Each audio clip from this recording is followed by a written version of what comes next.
You know, we tend to think of financial sanctions as this airtight cage. Once those doors slam shut, the money's trapped, right? But what if that cage has a secret, high-speed digital backdoor? Today, we're going to break down the new playbook for sanctioned wealth and how it's quietly slipping through the fastest channels of the global financial system.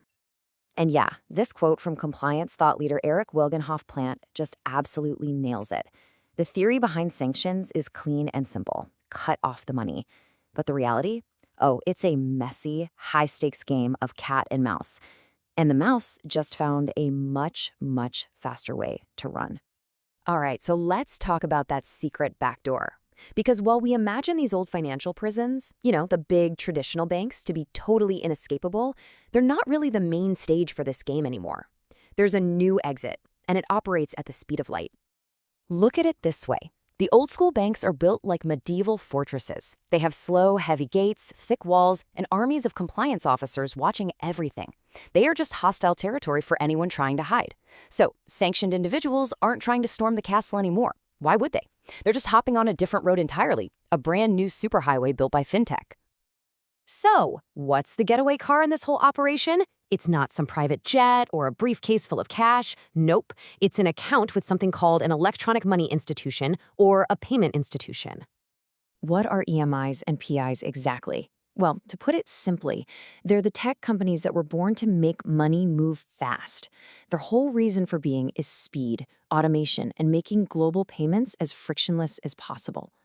And while that's an incredible innovation for legitimate business, those very strengths, that obsession with velocity, can become their biggest weakness. And this comparison just lays it all out, plain and simple.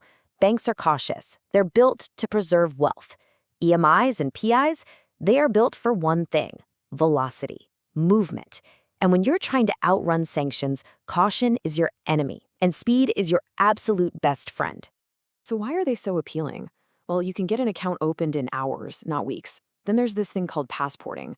A firm can get a license in, say, one small European country, and that license acts as a passport to operate all over the EU. This creates huge supervisory blind spots. Now, you combine that with the fact that they have way smaller compliance teams than a giant global bank, and you've got a system that is practically tailor-made for the high-volume cross-border transfers that sanctioned individuals are desperate to make. Okay, so we've got the motive and we've got the getaway car. Now let's get into the nitty-gritty, the anatomy of the heist itself. How is this fintech ecosystem actually being used to move and hide all this money?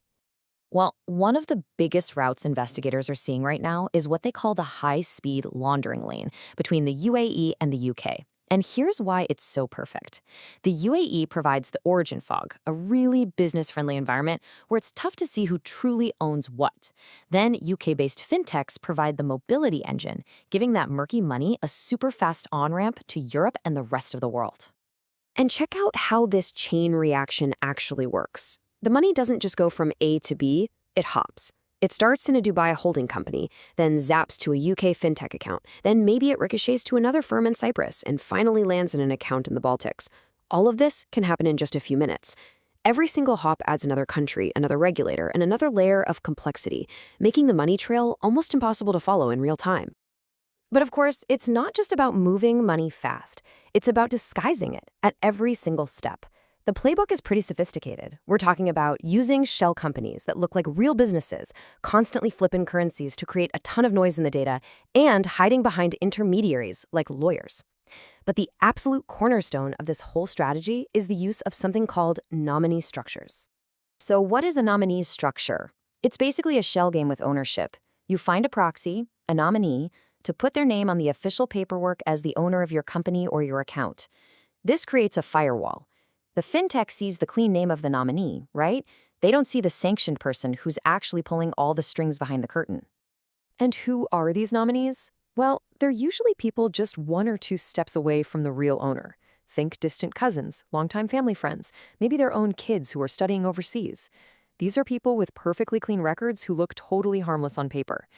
Now, how is a small, overworked compliance team supposed to prove that hidden connection when they've only got a few hours to approve an account? It's incredibly difficult. So you hear all this, and it leads to the obvious question, right? Are these fintech companies the bad guys here? Are they knowingly helping this happen? And the answer, as usual, is a bit more complicated.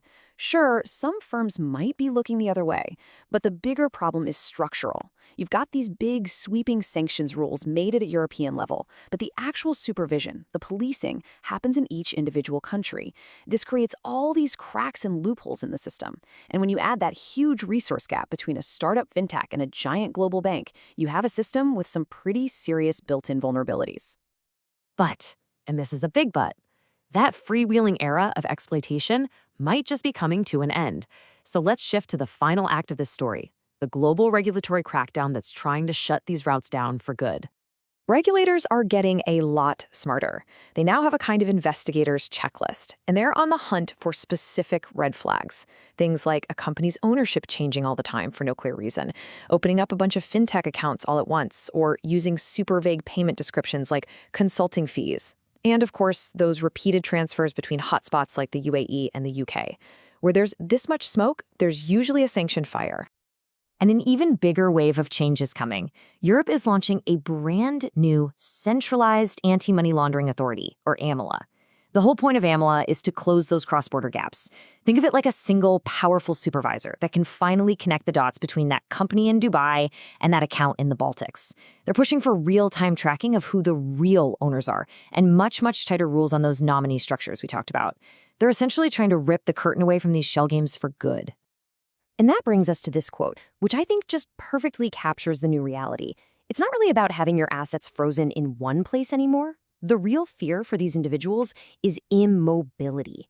The goal of all these new regulations isn't just to lock the money down, it's to make it so it can't move at all. So what's the bottom line here?